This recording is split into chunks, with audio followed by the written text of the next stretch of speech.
নমস্কাৰ ৰূপজ্যোতিষ ব্লগলৈ সকলোকে স্বাগতম জনাইছোঁ। আমাৰ যোৰহাটৰ কিছু আপডেট আহিছে। টোটেল প্ৰেজেণ্ট আছিলে 85টা, ফেইল হৈছে 16টা, 164 পইণ্টত থকা কিছুমানকো পাছ কৰাই দিছে বুলি কৈছে আৰু চেষ্টোতো ইমান ধৰা নাই বুলি কৈছে। মানে আজি হাইট চেষ্টত কোনো ফেইল কৰা নাই সেইবুলি জনাইছে। এইটো এটা ভাল খবৰ আৰু এইবিলাক খবৰ বেছি স্প্ৰেড কৰি থাকিব নালাগে, সেইটো কথাও তোমালোকে ধ্যান ৰাখিবা। বেছি বহলাই নাথাকিবা, যিখিনি আমাৰ সৈতে জড়িত আছে সিমানেই। এইটো ভিডিঅ' মানে তোমালোকে বেছি শ্বেয়াৰ নকৰিবা, কাৰণ মই তোমালোকক ইনফৰমেশ্যনটো দিছোঁ। এনেকুৱা নহয় যে সকলোৱে গম পাওক, যিসকলে ট্ৰিপছটো গম পাব লাগে তেওঁলোকে গম পাওক।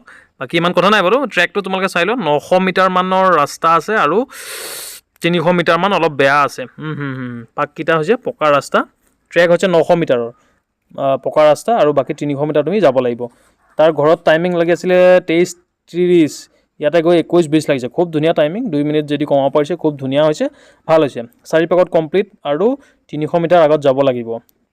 4 পাকত 7,400 মিটাৰ কৈছে আৰু 300 মিটাৰ আগত যাব কৈছে। বঢ়িয়া, খুব ধুনীয়া। এনেকুৱা ধৰণৰ ইনফৰমেশ্যনৰ কাৰণে তোমালোকে আমাৰ চেনেলটো ছাবস্ক্ৰাইব কৰি বেল আইকনটো বজাই ৰাখিবা, যাতে লেটেষ্ট আপডেটবিলাক পাই থাকা। SSC GD ৰিলেটেড এভৰিথিং আমি জনাওঁ তোমালোকক। পৰীক্ষাৰ পৰা আৰম্ভ কৰি, ফিজিকেলৰ পৰা আৰম্ভ কৰি, DME পৰা আৰম্ভ কৰি, RME পৰা আৰম্ভ কৰি A to Z information. Rupjyotish tips, Rupjyotish blog আৰু আমাৰ সৈতে জড়িত Assam defence academy, Assam physical academy, ইয়াতে তোমালোকে গোটেই তথ্যখিনি পাই যাবা আৰু এনেকৈ তুমি পাছ কৰি আহিব পাৰিবা। সকলোকে বেষ্ট অফ লাক। এনেকৈ পাছ কৰি আহি আমাক মেছেজ কৰা। Thank U.